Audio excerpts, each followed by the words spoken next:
Chaos. A gaping pit waiting to swallow us all. Chaos isn't a pit. Chaos is a ladder. Many who try to climb it fail, and never get to try again. The fall breaks them. Only the ladder is real. The climb is all there is. Internet, my name is Peridiam, but you can call me Delulu because after watching the season 45 premiere, I couldn't help but feel like we were bearing witness to a top 5 most chaotic tribe in a premiere episode ever. The Lulu losers were a lot. And as I watched their train chug along over the course of a fresh, lovely 90-minute episode and derail and completely wreck itself, I began to wonder what other tribes out there might round out a top 5. So here we are, have I got a list for you. Let's talk about them. I wasn't really sure if I needed to rank them, but you know, screw it. Number 5 is Zhanhu from season 15 China. It's the tribe with PG and Jamie and damn, Chicken. This tribe was a group of misfits who immediately fell apart from the jump. And while there are a lot of dysfunctional tribes in Survivor history, not all of the most infamous usual suspects for this list create such calamity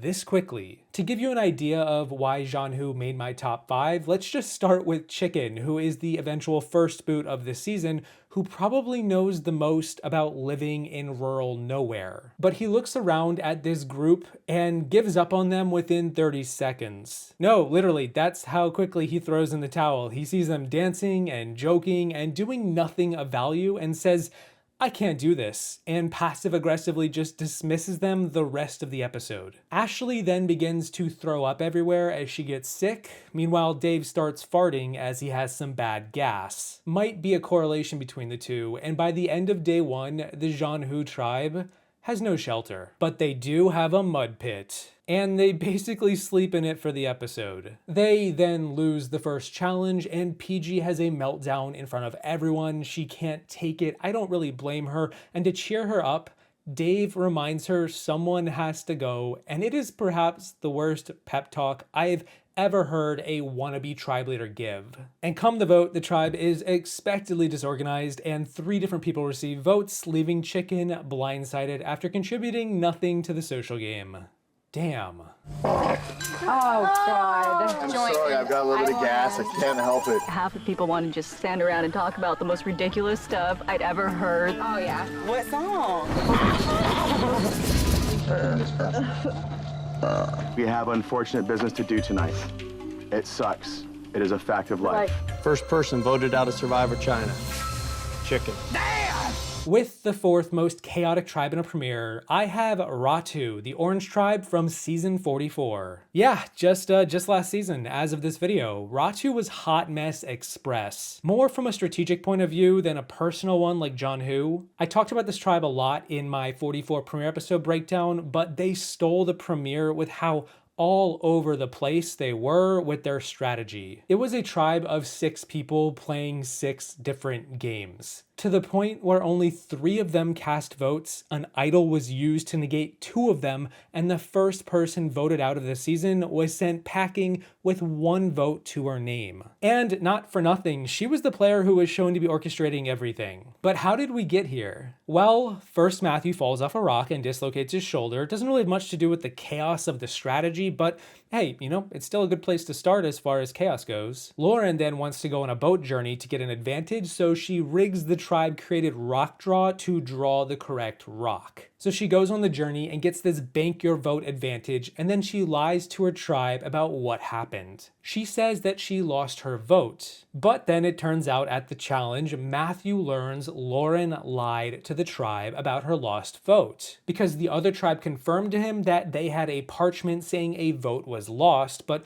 Lauren never showed them that parchment, so what's the deal there? Also, quick aside, Brandon nearly gets medevac due to a heat stroke, but then he recovers, all good, just, you know, a sprinkle of more chaos, and now the target is on Lauren. However, Earlier in the episode, Brandon found an idol out in the open. It was hidden in a cage, and he wanted to lie to his tribe about it, particularly to Maddie, who, unfortunately for him, caught him finding the key to unlock the cage, but he decided to come clean. But he didn't want to. Maddie caught on to this and became sketched out by Brandon and shifted the target to him instead of Lauren. She rallied the women to vote out Brandon, except Lauren was saying she couldn't vote. Meanwhile, Jamie was randomly talking about using her shot in the dark. Jamie, where did the shot in the dark come from? From what I've heard, Jamie was actually a target before the challenge apparently, so at least half the tribe is now being targeted here. So Kane gets on board the Brandon vote, and then Matthew is looped in too, and it's looking like we've got a blindside of Brandon about to go down, as he's not suspecting any of this. Mind you, Brandon has an idol. The target is the guy who can guarantee his own safety. At Tribal Council, both Jamie and Matthew play their shot in the dark. Jamie because she's paranoid, and Matthew because he doesn't want to reveal where his loyalties lie, so he just opts out of voting. And then Lauren doesn't vote because she decides to bank her vote to get an extra vote going forward. But that's okay because both Maddie and Kane are still voting, and they plop their votes on Brandon, and then Brandon plays his idol. Oh, crap. Because he was working with Lauren and Matthew, and now Maddie, the puppet master apparently, is sent packing by a vote of 1-0 in the premiere. Oh my gosh, is it always this complicated? Hey, we're in the top 5 for a reason. Oh my god. I picked up the rocks to put in the bag, so I knew which rocks were which. And so magically I picked the gray rock. Brandon does something weird, and from the back it kind of looks like he put something in his pants, which is odd. Wait, if I play my shot in the dark, I don't get to vote, right? Right, don't do it. I'm playing my shot in the dark. Jeff, Yes. she's not the only one. I am choosing to just bank my vote. This is a hidden immunity idol. Any votes cast for Brandon will not count. Second person voted out of Survivor 44 with 1 vote.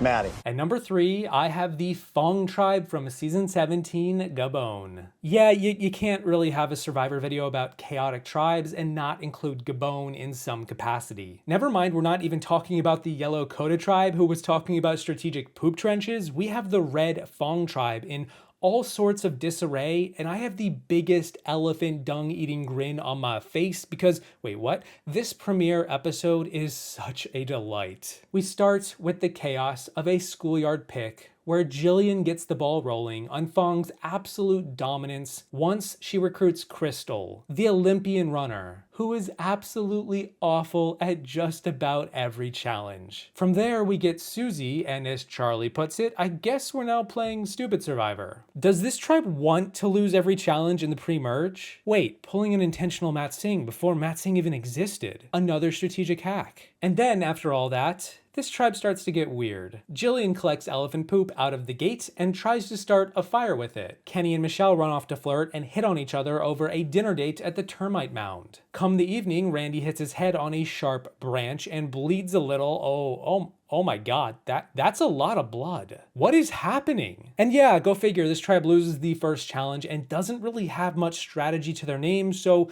they go to Tribal and Jeff asks them about the challenge loss and the tribe just implodes. They all start arguing. Jeff is just flabbergasted at how quickly things devolved. The tribe then decides to course correct and elect a tribe leader, and yeah, nobody wants to do it, so they nominate GC to do it. GC is now the elected leader of the tribe, and the first thing he says is that he doesn't have the courage to do it, but he'll do it anyway. The beauty of Gabon is that the premiere is actually a double header, which is kind of cheating for this list, but I'm gonna count it anyway because the madness doesn't stop with Michelle going out first. We get back to camp and GC and Randy get into a spat about boiling the water twice to cook the rice instead of using it to clean stuff, but really after this, the big revelation is that Randy has fully blown just thrown in the towel, and he decides that his new strategy is called Operation Let Everyone Else Crash and Burn. He has given up hope with the tribe. Once night falls, GC decides to wash his clothes in, I believe, the boiled communal tub and wakes everyone up. So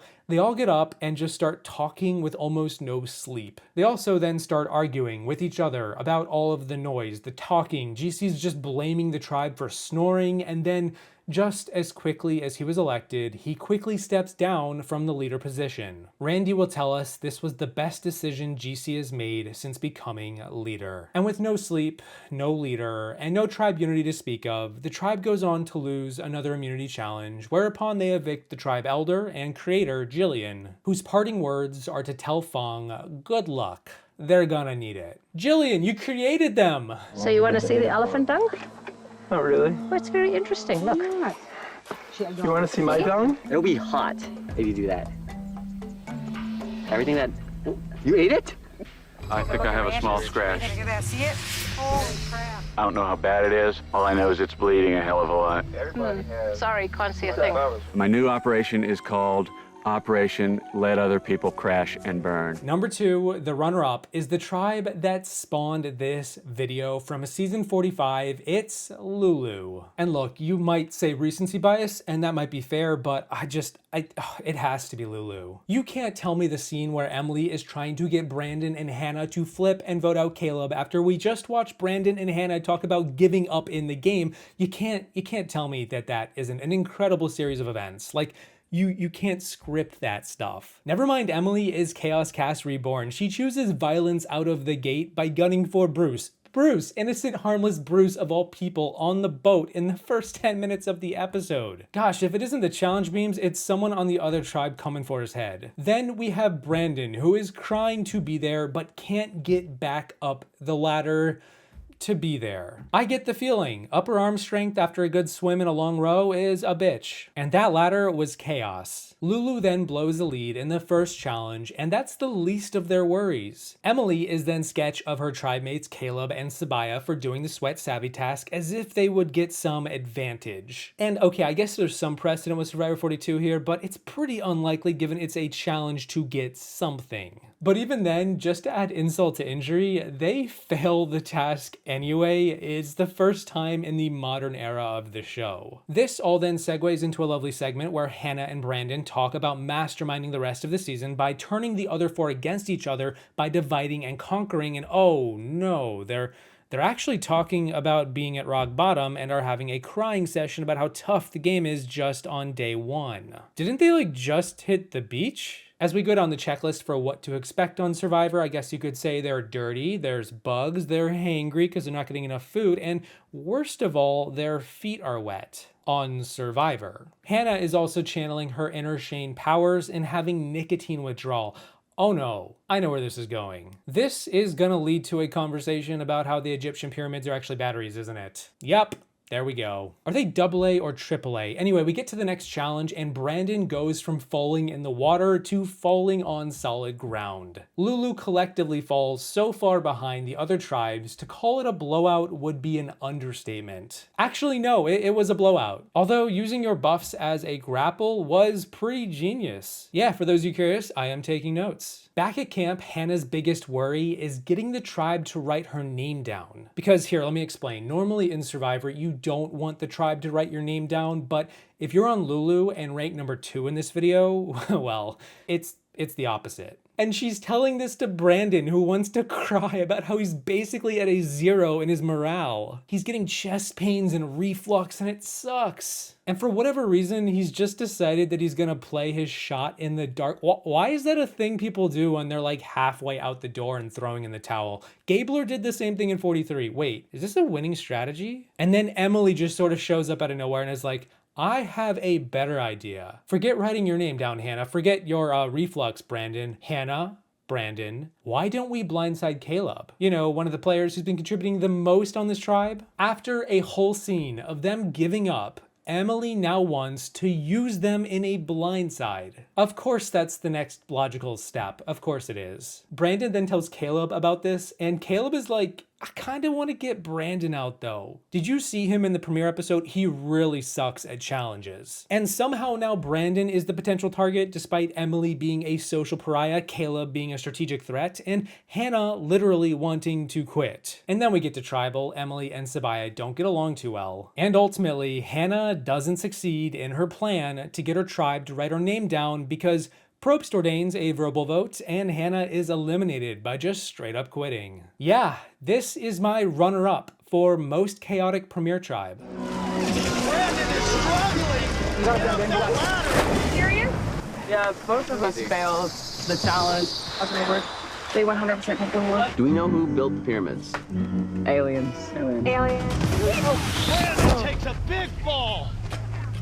Tobias literally crawling and falling. Everyone wants Emily out.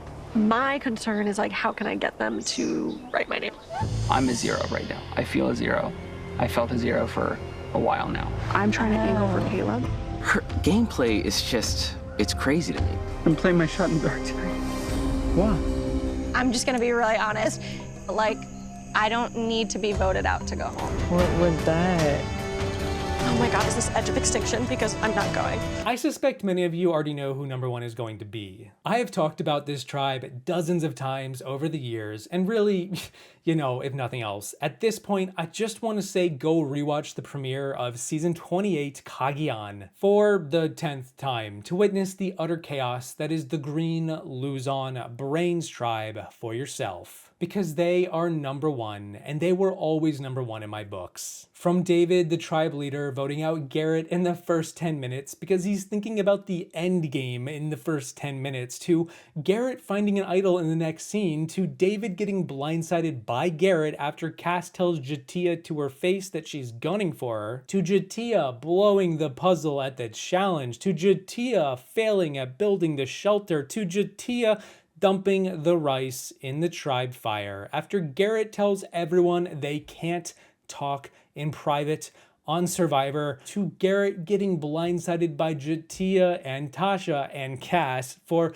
all of this terrible gameplay. And the cherry on top was that unlike Brandon in 44, he didn't play his idol on himself because he couldn't. Because he left it back at camp believing he was 100% safe going into this tribal council. He didn't even bring the idol. And that's just the cliff notes. It's unbelievable how chaotic this tribe is in one episode, but then they do have a player who nicknamed herself Chaos Cass, so there's that. But then she's not even the most chaotic person in this tribe in this episode. She's like number 4 out of 6. Yeah, no, Luzon is a sight to behold and a tribe to replicate if you want to be remembered for all the wrong and maybe right reasons. What did you base it on? Focusing on, I'd say, the last 2/3 of the game. First person voted Survivor Cagayan. David, need to bring me your torch. I'm not having fun playing Survivor. This isn't fun for me right now. I have to be honest. Brain tribe. Whatever brains they have clearly evaporated 72 hours into this game. Best case, I think, is the 5 of us sit here together until tribal. Survivor, like, you go talk. I don't want to do that anymore. I don't. Then quit!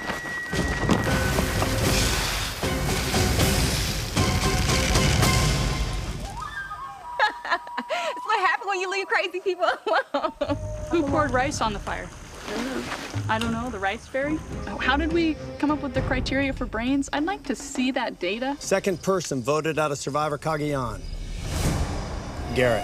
I left a hidden immunity idol just sitting at camp. It's really embarrassing in a lot of different ways. Really, really embarrassing. And that's it. Those are my top 5 most chaotic tribes in a Survivor premiere. If you want a bumpy ride on the road to winning $1 million, these are the tribes to emulate. And if there are any other tribes that you'll want to mention in the comments below for their premiere prowess, let me know. A big thank you to my patrons for not dumping the rice in the fire while I went down to the beach for like 2 minutes to have a private chat. It's the little things. Thank you all for watching. I hope you enjoyed the video. Don't forget to grab some elephant dung on your way out. There's free complimentary gift bags, and I will see you in the next one once I seriously ponder how the Gabon cast managed their latrines. Seriously, what did they do? Do you guys want us to dig like a 3-foot thing? Not a deep hole.